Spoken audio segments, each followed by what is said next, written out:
ప్రముఖ సినీ నటుడు కోట శ్రీనివాసరావు అనారోగ్యంతో తుది శ్వాస విడిచిన విషయం తెలిసిందే.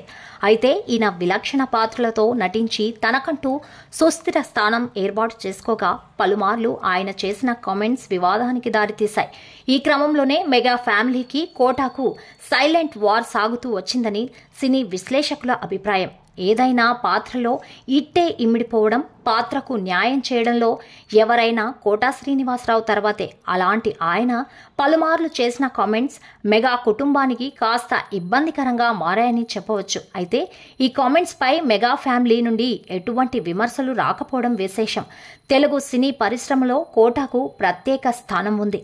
కోట శ్రీనివాసరావు కోసమే పాత్రలు పుట్టించిన సినిమాలు సైతం ఎన్నో ఉన్నాయి. ప్రధానంగా కామెడీ తరహాలో నటించిన సినిమాలలో బాబు మోహన్, కోట శ్రీనివాసరావుల జత ఉండాల్సిందే. అంతేకాదు సినిమాలలో రాజకీయ పాత్రలలో సైతం కోట శ్రీనివాసరావు నటించి ప్రజలను మెప్పించారు. సినిమాలలో నటించి మెప్పించిన కోట పలుమార్లు వివాదాస్పద కామెంట్స్ చేసి సంచలనం సృష్టించారు.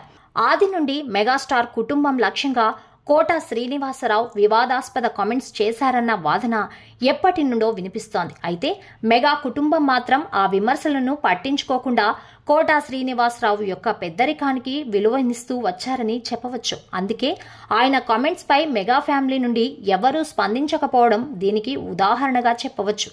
ఎన్నో సేవా కార్యక్రమాలతో మెగాస్టార్ చిరంజీవి సినీ పరిశ్రమలోని కార్మికులకు అండగా నిలిచిన విషయం అందరికీ తెలిసిందే. ఈ క్రమంలోనే చిత్రపురిలో మెగాస్టార్ వైద్యశాలను నిర్మించేందుకు చర్యలు తీసుకుంటున్నట్లు వార్తలు వినిపించిన క్రమంలో కోట రంగంలోకి దిగారు. ముందు సినీ కార్మికులకు తిండి పెట్టండి, ఆ తర్వాత వైద్యశాల గురించి ఆలోచించండి అంటూ కోట సంచలన కామెంట్స్ చేశారు.